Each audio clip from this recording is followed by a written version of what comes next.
Part 5 in our series on sustainability covers recycled cardboard boxes. E-commerce grew by 46% in 2020 according to ONS figures, and with a rise in to-the-door deliveries has come a shortage of pulp required for paper and cardboard packaging. With many companies moving away from plastic and towards cardboard packaging, demand has outstripped supply. Furthermore, cardboard is not being returned to recycling plants at the same rate as it is being used by Amazon and other large-scale e-commerce companies. Most manufacturers receive their component parts in standardized cardboard boxes, typically with the name of the supplier either printed or labeled on the exterior. This streamlines logistics, making it easier to quickly identify product parts and to stack effectively in warehouses.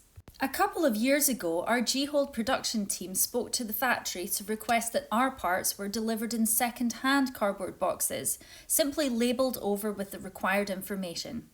With our factory being so close to our office, we don't need to palletise any of our parts, so our boxes don't need to be standard sizes.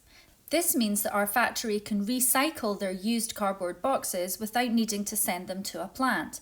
And they also don't need to use brand new cardboard boxes for our parts. Once we have emptied our boxes of parts, we create a post on our local community Facebook page asking if anybody is moving house or otherwise needs cardboard boxes. There are always plenty of people on the lookout for cardboard boxes, so it doesn't take long to clear them from our office. G-Hold has avoided using at least 315 new large boxes by reusing old ones and by passing them on to the community over the past 3 years. That's at least 2 trees worth of cardboard. G-Hold's environmental impact: over 2/3 of a tree saved per annum.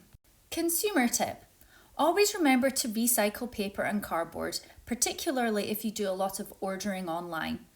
Do not put pizza boxes or packaging contaminated by food into the recycling bin, as they will negatively impact the fibres and so cannot be recycled and could contaminate the rest of the recycling batch. You can, however, break up pizza boxes into smaller pieces and put them in your compost heap or bin, as they will typically decompose within just 2 months. Business tip: if you receive many deliveries in cardboard boxes, can you offer used boxes to your workforce or local community for moving house? Are all your office supplies and stationery being recycled effectively? Consider appointing a member of your team to review your existing policies and see whether there might be a more sustainable way of sourcing and recycling paper and cardboard. For more tips on sustainability or to order one of G-Hold's ergonomic holders, visit g-hold.com.